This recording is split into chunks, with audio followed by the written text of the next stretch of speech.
Hola, buenos días. El día de hoy inauguramos un nuevo programa, el programa Coloquio con Luis Lauro Garza.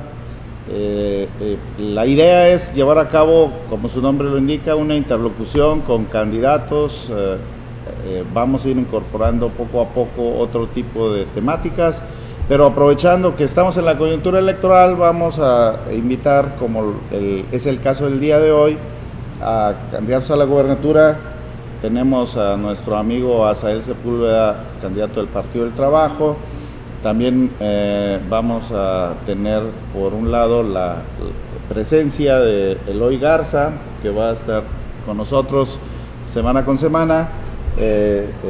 Horacio Flores, que van a contrapuntear, y vamos a preguntar, vamos a tratar de hacer un registro con cuáles son las aspiraciones y cuáles son los cuestionamientos y cuáles son las motivaciones que han generado que ahora se cree un clima lo suficientemente amplio para que sean 10 candidatos nada más y nada menos que esta cantidad que nunca nos habíamos imaginado, a través de la cual se va a ofertar una variedad de asuntos que la ciudadanía tendrá a su disposición. Desde luego, el clima con el que estamos construyendo esta coyuntura tiene que ver con un hartazgo. Hay cuestionamientos en torno a si hay agotamiento o no del sistema de partidos, del régimen, etcétera.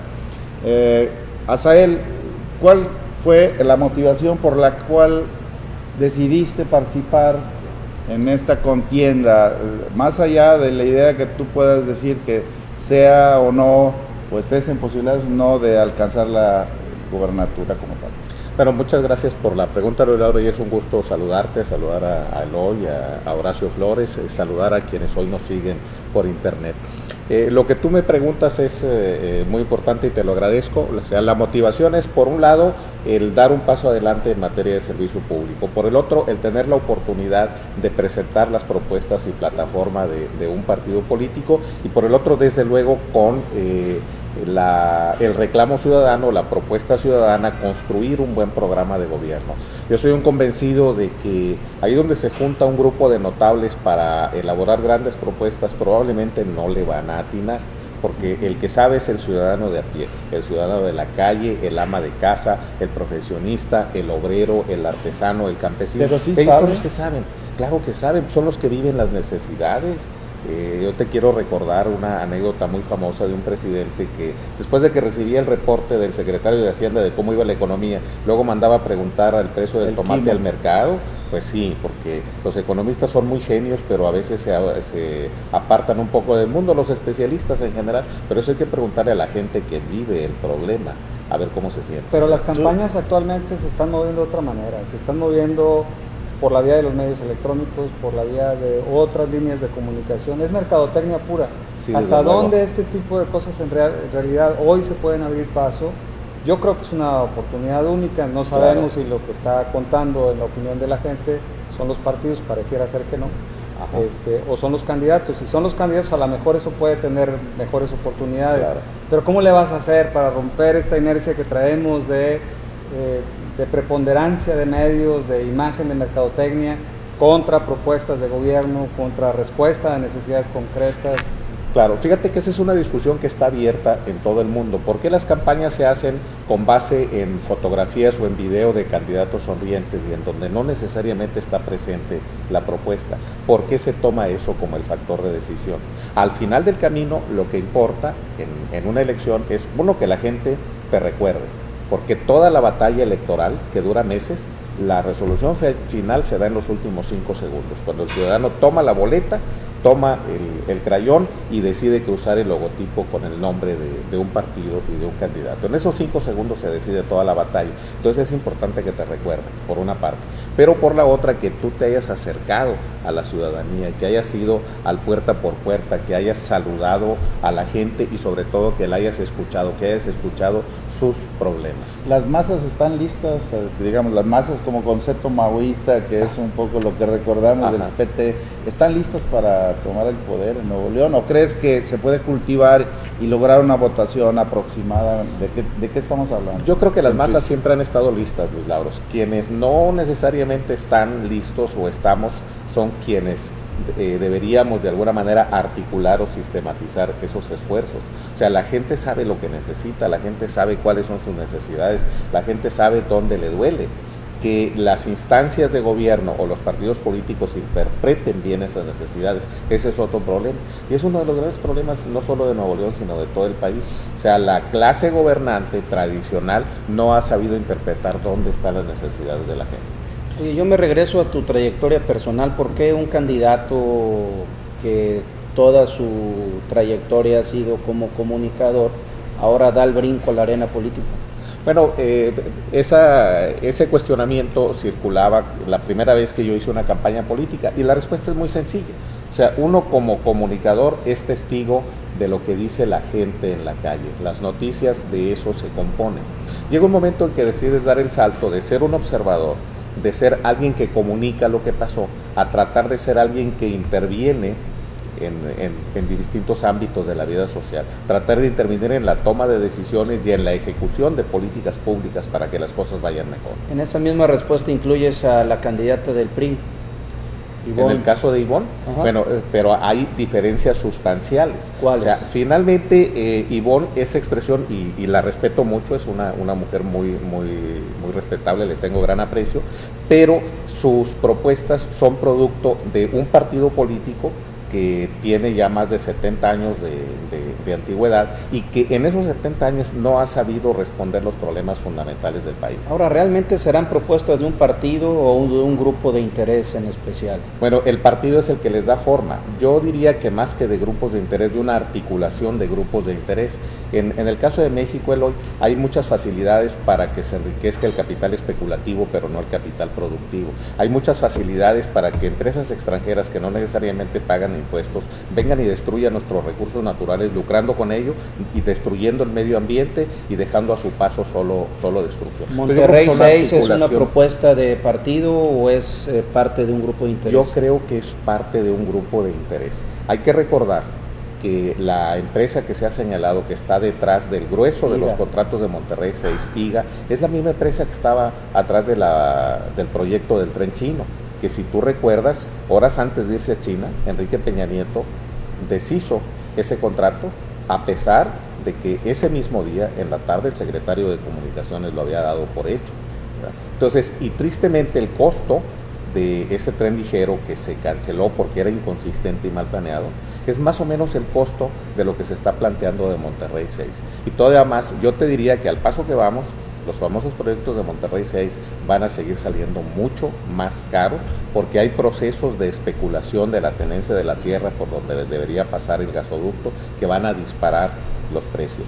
Y más importante todavía, no están convencidos los especialistas de que sea algo que realmente se necesita. Habría otras líneas de trabajo para resolverlo. Oye, y en esta misma línea de intereses raros, por lo que alcancé a escuchar, estás incluyendo a Ivonne Álvarez, porque decías que se les brindan facilidades para la explotación de la tierra, dañando los recursos naturales. Creo que estamos hablando de La Pastora y el nuevo estadio, que fue construido, autorizada su construcción cuando Ivonne Álvarez era alcaldesa de Guadalupe, que fue la que facilitó los permisos para que se pudieran hacer las construcciones ahí.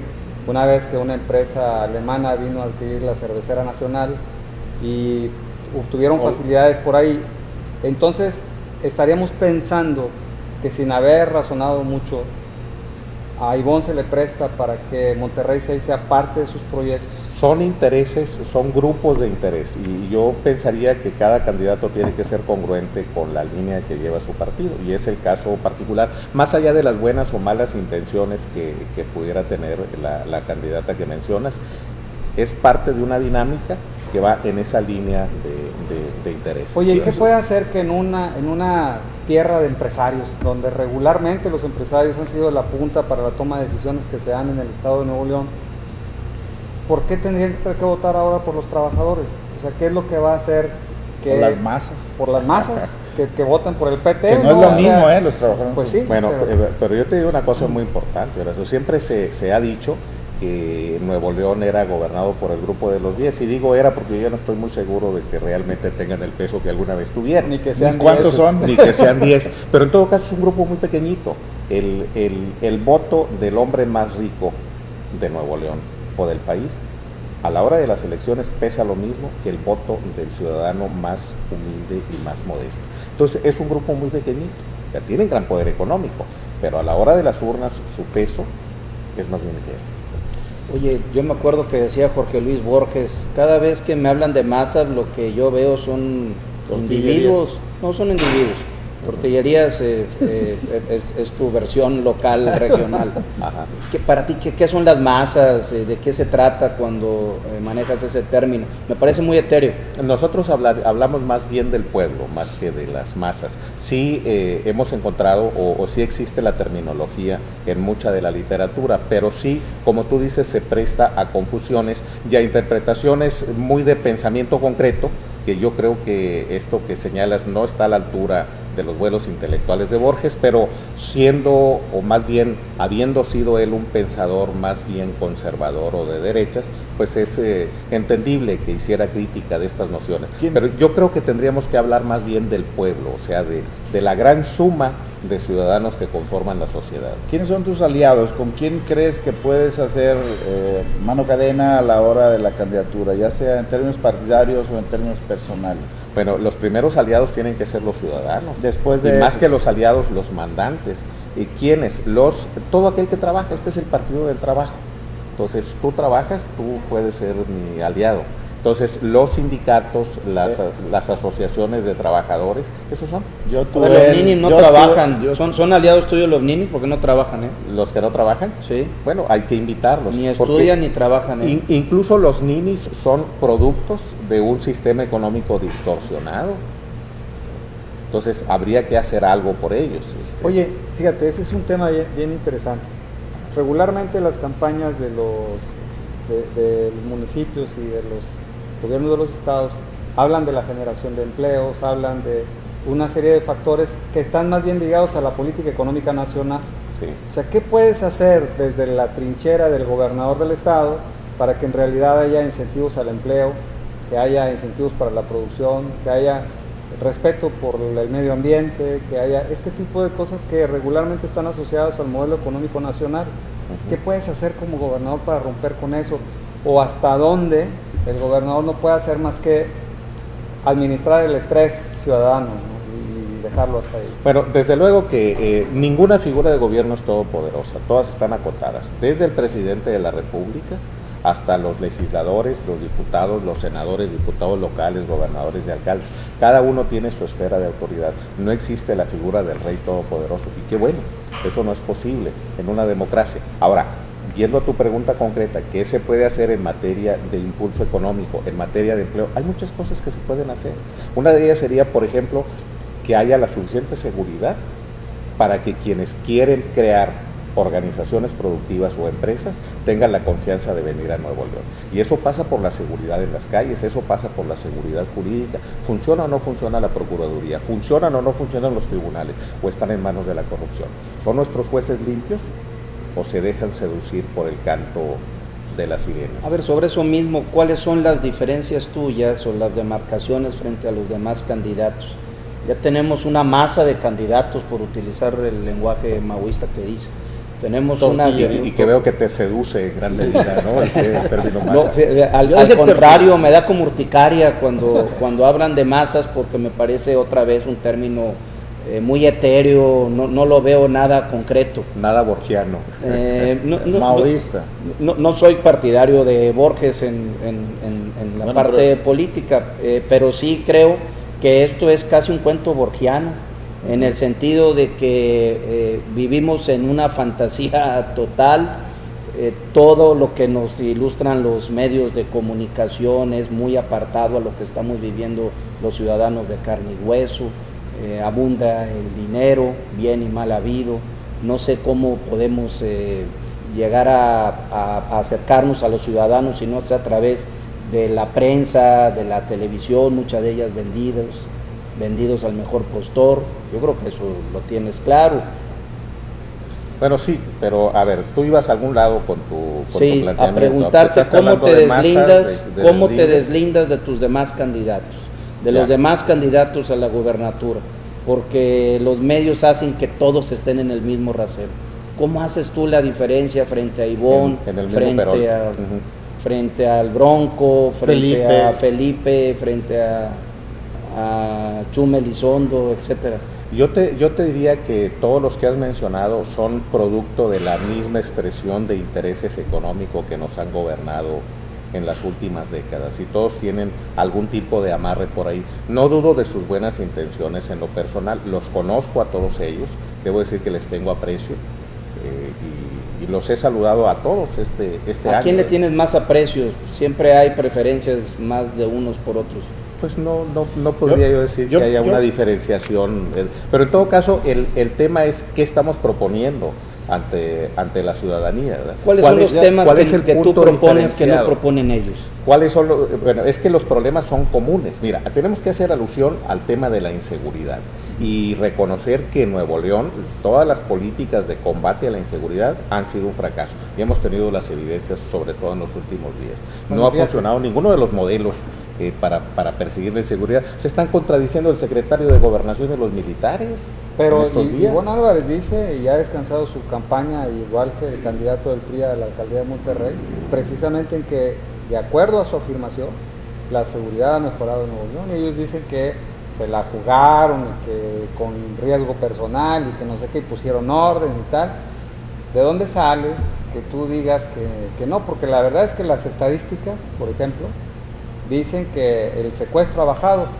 Ya sabemos que modificaron una parte del código para cambiar la figura de secuestro y le pusieron a uno de desaparición forzada y al otro no sé qué otro epíteto ahí raro y lo dividieron en 3 y entonces eso te baja la estadística. Pero los muertos. Tú conociste a Alfredo Piñey, que fue rector de la universidad, doctor en toxicología, creo que todos lo conocimos. En alguna ocasión alguien dijo, no, las estadísticas de consumo de drogas son estas. Y Alfredo Piñeiro soltó la risa, que no era muy dado a reírse. Sí, era raro. Era un tipo serio. Sí, sí. Cuando decía maldades se reía solo. Sí, no, pero dijo algo muy atinado. Dice, ¿de dónde sacamos la confiabilidad en una estadística sobre consumo de drogas? ¿Cómo saben si la gente consume drogas o no? Si vas y le haces una encuesta a alguien y decir, oye, ¿tú consumes drogas, Horacio? La tendencia va a ser a decir, no, yo no consumo drogas. Luis Lauro, ¿tú consumes drogas? No, por supuesto que no. Eloy, tú has Entonces, no son estadísticas confiables. Lo mismo pasa en el tema de la inseguridad. Yo quisiera saber, si nos ponemos a hacer una estadística, ¿cuánta de la gente que está siendo extorsionada con cobro de piso lo va a decir públicamente? Mira, no vayas muy lejos. Platicaba yo ayer con un candidato de la zona citrícola. Y resulta que familiares de él que estudian aquí en la universidad pública son obligados a hacer campaña en favor de un candidato oficialista. ¿A cambio de qué? A cambio de nada. A cambio de que les garanticen que su beca va a estar vigente y que no van a tener problema con sus ¿Tienes una oportunidad de hacer una denuncia en la FEPAM? Ahí lo que es lo que les he planteado, ellos son los afectados. O sea, yo no puedo más que decir, él me dijo. Pero el que sufre el problema es el que podría ir a hacer la denuncia, pero no lo hace. ¿Por qué? Porque dice, en ese momento me van a quitar la beca. Tú eres muy voy a tener muy simple, porque son los mismos, porque para la posición del ciudadano vas a presentar la queja de un secuestro de un familiar con quienes están coludidos con los secuestradores. Así de simple. Exactamente. Tu diplomacia a lo mejor te va a impedir hacer ese tipo de cuestionamientos. Ahora, me imagino que también para posicionarte por el nivel de hartazgo vas a tener que tener un adversario y poner, hacer una serie de, pues si no denuncias, cuando menos llamas de atención. ¿Contra quién te la vas a emprender? ¿El gobernador? La candidata del gobernador, la candidata del gobernador, la candidata de las fuerzas retrógradas de la entidad. Déjame decirte una cosa. Yo creo que es muy bonito que los candidatos se peleen o nos peleemos. Lo importante es, ¿y eso qué le deja al ciudadano? Yo creo que yo pondría más el acento en quiénes son los aliados o en pro de quién vamos a trabajar, en pro de los ciudadanos. Ahora, si se trata de criticar las propuestas de otros candidatos, también podemos entrar en esa línea. O sea, desde los que dicen, ha subido la seguridad. No es cierto, hombre, se están contradiciendo públicamente el secretario de Gobernación y el comandante de la 7ª Zona Militar. Y a los dos los contradice la realidad. Pero tú lo harías, tú lo vas a hacer. Si bueno, por supuesto que lo podemos hacer llegado el caso, Luis Lauro. Y hay muchas críticas que se pueden hacer a cada uno de los candidatos. Mira, yo te haría 3 preguntas siguiendo la línea que está marcando aquí Luis Lauro. Una, ¿va o no va a Monterrey 6? No debe ir Monterrey 6. ¿Por qué? No está demostrado que sea una necesidad. Creo que podemos administrar mejor el agua, punto número 1. Creo que podemos hacer mucho en materia de control de fugas, punto número 2. Y punto número 3, hay mucha agua en el subsuelo. Hombre, no se publicita mucho en las noticias, pero de repente se detienen las obras de la línea 3 del metro porque se inundan los túneles. Tú sabes que el Archivo General del Estado tiene problemas muy serios de humedad porque las bombas no son suficientes para drenar todo el agua. Ahí está el río Santa Lucía. ¿De dónde salió esa agua? Ahí están las bombas funcionando en algunas estaciones del metro y arrojando el agua al río Santa Catarina en lugar de inyectarlo al agua de la ciudad. Acabamos de estar en el Topo Chico, que es una masa de roca impresionante, y tú dirías, aquí es la aridez total. Pues hay veneros que ahí están funcionando y que, por cierto, deberían ser centros turísticos muy bien desarrollados, y lo que están haciendo nuestras autoridades es taparlas con concreto. Pero los veneros ahí están y ahí está el agua fluyendo. Monterrey 6 no solo es agua, también es préstamo, también es una cantidad de deuda, también es una sospecha de corrupción. Pero por supuesto, y yo creo que ese es otro de los problemas medulares que hay que atacar. Mira, la corrupción tiene 2 grandes líneas, bueno, a lo mejor tiene muchas, es un pulpo, ¿no? Pero identificamos 2 grandes líneas. Una, el mal uso de los recursos públicos en forma de jineteo del dinero de los proveedores. Hay millones de pesos que se deben a los proveedores y no se les paga. Eso por una parte. Por la otra, los moches. Todavía recordamos aquí a un ilustre prohombre al que le llamaban Mr. 10%, porque ese era el porcentaje que existía. O ya se nos olvidó que hasta la Cámara de la Industria de la Construcción alguna vez sacó un desplegado quejándose de que el municipio de Monterrey no le pagaba si no había una comisión de por medio a cambio de que se agilizaran los cheques. Era corrupción en 2 momentos: una, para que les asignaran el contrato, y 2, para poderles liberar el cheque, porque si no quebraban a las empresas, nunca les pagaban, les estrangulaban el flujo de efectivo. Entonces, esa es una de las grandes líneas de corrupción. La otra es el inejercicio de los recursos públicos. Cada año hay una broma cruel. Este es un país pobre, faltan recursos, y nos dicen, pues este año el subejercicio del presupuesto público es de X%, de 60,000 o de 100,000 millones. Eso también es corrupción. No se ejercen los recursos. Nos consta que recursos federales etiquetados para obras sociales en Nuevo León no llegan a su destino. Se atoran en la tesorería o vayan ustedes a saber dónde, pero no llegan para construir hospitales, para construir escuelas, para hacer obras sociales. Eso se llama corrupción en todas partes. ¿La deuda es mala o es buena? La deuda se debería administrar. Lo que no se vale hacer es quebrar a los proveedores o jinetearles el dinero. Puede ser buena para ampliar el horizonte presupuestal en el sentido en que tú, Horacio, Luis Lauro, un servidor, alguien de quienes nos están viendo, contrae deuda para comprar un automóvil. Si la administras bien es buena. O firmas un crédito hipotecario para comprar una casa. ¿No crees que ya se sobregiraron? Se abusa. Mira, cada vez que hay campañas electorales, y lo vimos en el 2012, se disparan las deudas de los estados y los municipios. Tú dices, mira qué curioso, ¿por qué se sobreendeudan en época de campaña? ¿No será que por ahí están fluyendo moches para que los políticos oficialistas paguen desde ahí su campaña? Claro. Me faltan otras 2 preguntas. Te faltan otras 2, nada más que no te acabé de contestar. Aborazado. La primera, cuando hablábamos de corrupción, que yo te decía que hay 2 líneas. Una es en el mal uso de los recursos, en los moches y en el jineteo de los proveedores. Y otra que es muy delicada y muy triste también. Hay un mal uso de los recursos públicos por ineficiencia. No se toman las decisiones adecuadas, se toman decisiones equivocadas. Ahí tienes el caso que es paradigmático, el par vial de Morones Prieto Constitución. Pasaron años de esa desgracia para que empezara el par vial a funcionar. Y es un par vial mal trazado, sin lógica, oscuro, mal iluminado, sin señalización. Haz de cuenta que es el mapa del gobierno del Estado. Estamos describiendo el gobierno del Estado. Eso también es corrupción, es mal uso de los recursos del ciudadano. Tú vas a cualquier ciudad con un trazo lógico, y tenemos muchas en el país, no se diga en el extranjero, y tú vas por una avenida y tú sabes que si vas a dar vuelta a la izquierda tienes que tomar la lateral derecha y pasar por abajo del paso desnivel. Trata de hacerlo aquí en Avenida Constitución. ¿Por el expreso o por el normal? Por el que quieras, que ya no se sabe cuál es cuál. Normal definitivamente no hay. En algunos lugares tienes que salirte por el carril derecho si vas a dar vuelta a la derecha. En otros tienes que salirte por el carril izquierdo. Yo alguna vez dije, ya nada más falta que tengamos que tomar el carril del centro para dar vuelta a la izquierda. Pues ya lo hicieron. Tú vas por Constitución y quieres tomar Venustiano Carranza. Si vas a dar vuelta a la derecha, toma el carril izquierdo. Si vas derecho, toma el carril derecho, y si vas a dar vuelta a la izquierda, vete por el carril del centro. No es el único punto neurálgico vial aquí sobre Lázaro Cárdenas, que tenemos enfrente de este set. Circulan aproximadamente 280,000 vehículos diariamente. Es la única vía de comunicación de 3 municipios: Guadalupe, Monterrey, San Pedro y, si me apuran, hasta Santa Catarina. Solamente pasando por Lázaro Cárdenas, que en horas pico es como, andamos ahora de moda con los dentistas argentinos. ¿Te acuerdas la autopista del sur de Cortázar, Julio claro. Cortázar? Es un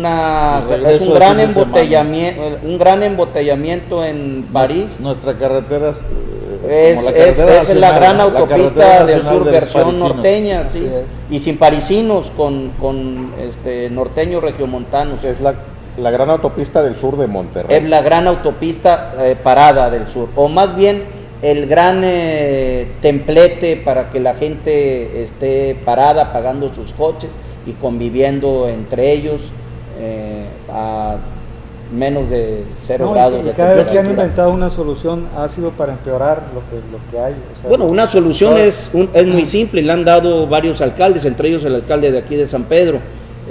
Vamos a hacer otro túnel de la Loma Larga. ¿Estás de acuerdo tú en hacer otro túnel para que por ahí fluya toda esta masa vehicular? Fíjate, ahorita que mencionaba Lázaro Cárdenas, en lo del túnel yo le preguntaría primero a los especialistas qué nos recomiendan. Pero además, cuando piensas pero tú dices que los especialistas son los ciudadanos, el ama de casa. Por eso, pero hay estudios de ingeniería que se deben hacer. Por ejemplo, ¿aguanta o no aguanta el corte el cerro? ¿Se va a convertir en un cuello de botella 1 kilómetro más allá? Porque eso es lo que sucede con muchas obras viales. Agilizas aquí solo para ir al semáforo siguiente. Hombre, tenemos el absurdo en Garzazada. Empujas el nudo. De pasos a desnivel que van y desembocan en un semáforo. Cuando hablabas de Lázaro Cárdenas, el gran cuello de botella de Lázaro Cárdenas es que se interrumpen las laterales en puntos estratégicos. Cuando se amplió, hay una distribuidora de coches pasando Valle Oriente, en donde desapareció el carril lateral y luego vuelve a aparecer nada más pasando esa distribuidora de automóviles, que llama mucho la atención porque en el área que ellos se comieron estaba una torre de la Comisión Federal de Electricidad. Y tú dices, oye, a mí se me hace que ese es un terreno federal y esto se lo quedaron. Sí. Y como los registros públicos de la propiedad van y vienen, pues nadie sabe, nadie supo. ¿Eso es a nivel estatal o municipal? Del otro lado, es que ni el gobierno estatal ni el gobierno municipal asumen el problema. Del otro lado, cuando se hizo la obra vial que está ahí, tuvimos un alcalde, hoy candidato a gobernador, por cierto, que retiró unos posesionarios porque estorbaban la vialidad de la lateral. Nada más que unos metros más allá hay una gran empresa que fabrica ladrillos, Felipe de Jesús Cantú. Y a esa empresa nadie la molestó. Tú vas y donde se acaba la lateral, que es la que crea el cuello de botella, ves un anuncio de ladrillos y un anuncio de automóviles más allá. Los posesionarios, como esos no se podían defender, esos sí los quitaron manu militari, por decirlo de alguna manera, o sea, con el uso de la fuerza pública, pero a las empresas no hubo quien los tocara. A ver, ahora, ¿cómo le harías para mejorar la movilidad urbana? El 83% de la población de Nuevo León se concentra en los 7, 9 municipios de la zona metropolitana de Monterrey. En los otros municipios, quién sabe quién viva, pero el 83% de la población está concentrada ahí. O sea que tienes que resolver un problema de movilidad urbana. Ahorita, que 2 de cada 3 personas, hay que 2 coches por cada 3 habitantes en Nuevo León. Sí, es terrible. Es brutal el congestionamiento.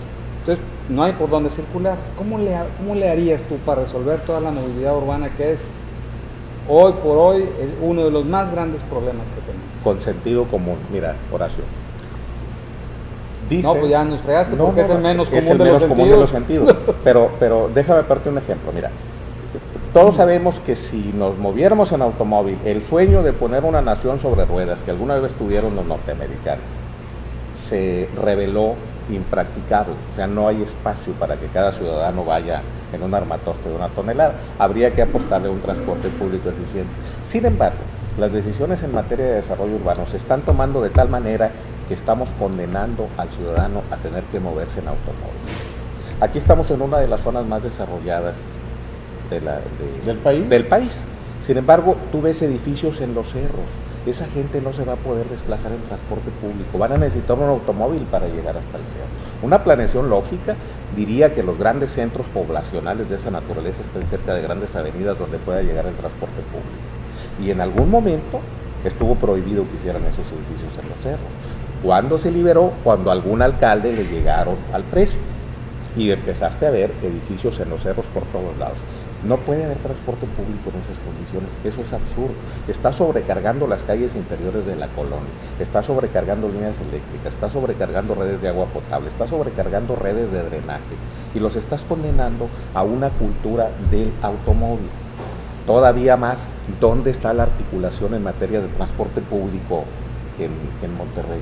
Es una cofradía de intereses creados. ¿Por qué sí lo puede hacer Atlanta, por ejemplo? ¿Por qué la ciudad tiene un sistema articulado de transporte público muy bueno y no lo puede tener Monterrey? Porque están atravesados ahí los intereses de algunos señores del transporte público a los que nadie puede tocar. ¿Por qué no podemos tener una ecovía eficiente? Mira, cosas tan elementales, hablando de sentido común, Horacio, que te preocupó grandemente el tema. ¿Por qué en el Metrobús de la Ciudad de México, en los carriles exclusivos del Metrobús, que son muy eficientes, en una emergencia sí se pueden meter las ambulancias y las patrullas? ¿Y por qué aquí en la ecovía no lo pueden hacer? Porque pusieron cordones de banqueta que son imposibles que un automóvil las brinque. En una emergencia por ahí deberían correr las ambulancias. No lo pueden hacer. Bueno, los cuerpos de auxilio no pueden entrar. Les faltó sentido común. Oye, línea 3 del metro está tapando edificios emblemáticos del centro de Monterrey. Te pongo un caso muy concreto, el antiguo edificio Álvaro Obregón, que no importa cómo se llame, pero ya va a volverse invisible.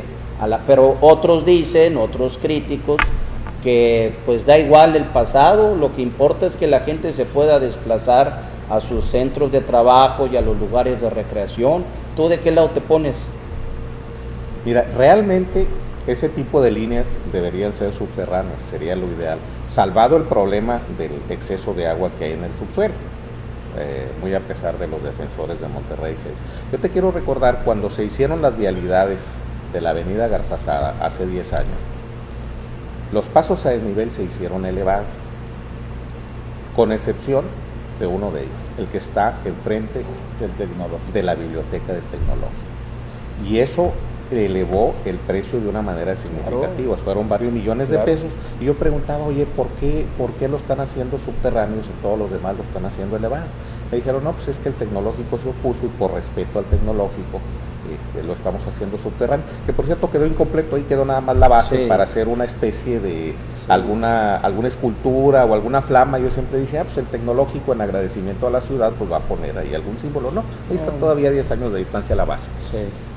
No hubo quien defendiera el edificio del Álvaro Obregón. ¿Será porque la gente que quiere al Álvaro Obregón no tiene capacidad económica o estamos ante un gobierno bastante sordo, que no tiene la sensibilidad que sí tuvo el gobierno de ese momento?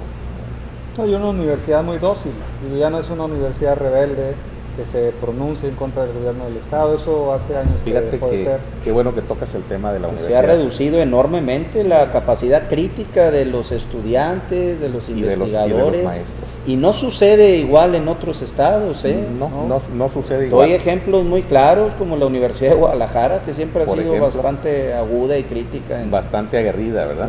Y es un tema doloroso para mí la universidad. Yo soy egresado, es mi madre nutricia, mi alma mater. ¿De qué egresaste tú? De comunicación. En comunicación. Y después de una maestría en filosofía. Pero fue sociólogo antes.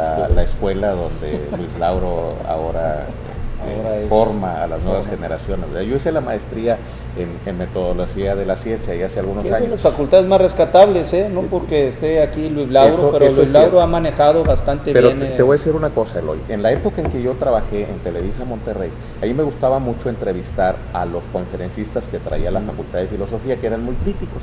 Venía un Elide Gortari, Carlos Pereira, que era una maravilla, que se murió muy joven, ¿te acuerdas de Carlos? Sí, exactamente. Carlos Pereira. Exactamente. Bueno, desde hace un buen número de años, y todavía estaba yo en Televisa, la pluralidad se fue de la universidad pública y se fue a la universidad privada. La fueron. Es un absurdo que el tecnológico, bueno, no un absurdo, cuando menos llama la atención que haya tenido un rector capaz de encabezar una manifestación de estudiantes, que lo hizo Rangel Sosman, y que eso no ocurra en la universidad pública. Una según, porque lo hizo nada más alrededor no salió a la calle, salió pero ya esperarías que Ángel hiciera una cosa parecida. Y además lo hizo en la mañana y además no hubo consignas. Mira, yo quisiera que Ángel lo hiciera a la medianoche nomás por Pedro de Alba, con eso habría... Ya lo hizo cuando la muerte del estudiante de filosofía. Hizo todo el recorrido por el circuito interno, él lo encabezó y terminó una marcha ahí. O sea, lo que pasa es que los medios también se han cargado. Yo tengo que, no que quiera salir en defensa de... No, pero tiene razón, hay ciertos sesgos de algunos medios en favor del tecnológico. El pluralismo de las privadas también es bien relativo. Pero si estás de acuerdo de que está muy abatido todo el compromiso político de los estudiantes un día y de los investigadores, ¿verdad? Claro, un día tenemos que discutir también el asunto de las universidades. Claro que sí. Ahora, pero la de nosotros acusa hoy un serio problema de falta de apatía, de negligencia. Asael, ¿cómo te imaginarías que pudiera ser, si quisieras soñar, cómo sería Nuevo León en los próximos 6 años? ¿Tú crees que hay condiciones con nuestra capacidad de comunicación que nos has demostrado en estos minutos previos de compartirle a amplios segmentos de la sociedad regiomontana, nuevo-leonesa? Claro. ¿Tú crees que puede haber una modificación? Es decir, después de la campaña, ¿crees que haya otro Nuevo León? Debe haber otro Nuevo León. Mira, yo sueño con un Nuevo León donde haya seguridad, donde podamos caminar tranquilos por las calles, en donde tengamos un sistema de justicia eficiente, en donde haya políticas públicas eficientes para combatir la inseguridad que no se está haciendo, donde haya capacidad de empleo, capacidad de crear empleo o de buscar un empleo, en donde haya un crecimiento urbano ordenado, lógico, donde la ciudad sea amable con los ciudadanos, donde tengamos la confianza de ir a platicar con los gobernantes a cualquier hora y exponerles nuestros problemas, no como ahora que se encierran en Torres de Marfil. Oye, para los que nos escuchan y nos ven, ¿a dónde podemos remitirnos si queremos platicar contigo? Les doy con mucho gusto mi teléfono celular, es el 811-544-6750. Con toda confianza, para no mandarlos a un lugar donde les va a contestar un asistente o una secretaria. A cualquier hora como llamada de doctor. Con mucho gusto los atendemos. Me quedó esa costumbre a mi paso por los noticieros, que la noticia no tiene horario, no nos avisa el avión cuando se va a caer o el edificio cuando se va a incendiar, ¿verdad? Entonces hay que estar siempre pendientes y en comunicación con los ciudadanos. Con mucho gusto, y me voy con la pena de que se quedaron. Me gusta la idea que de hacer como comunicador, como sociólogo, como ente pensante, que esté dentro de la lista electoral. Esperemos que tengas mucho éxito. Muchas gracias. Vamos a ver en qué, cómo actúan las masas a la hora del día de su sabiduría. Mira, más que su sabiduría, lo que esperamos es gente con sentido común, que sepa cómo atender a la gente y resolver de manera más sensata, más moderada. Creo que hay mucho delirio de grandeza y mucha ansiedad de robar aquí en Nuevo León, y no es el caso de Asael. En eso me parece que coincidimos los tres. Gracias.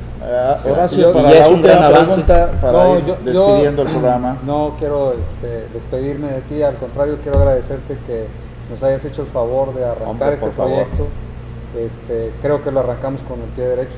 y afortunadamente con la mano izquierda. Muchas gracias, Horacio. Con el corazón a la izquierda. Me voy con el pendiente de la amenaza que hacía Eloy de otras dos preguntas. Ya habrá momento de platicarlo frente a las cámaras o tras de cámaras, pero seguramente... Y son las más delicadas, Asael, las más agudas. Son las más graves. Aquí le vamos a pedir al productor que le ponga música de chaca. Continuará, chaca, sí. Si haz de cuenta. Bueno, muchas pues, gracias.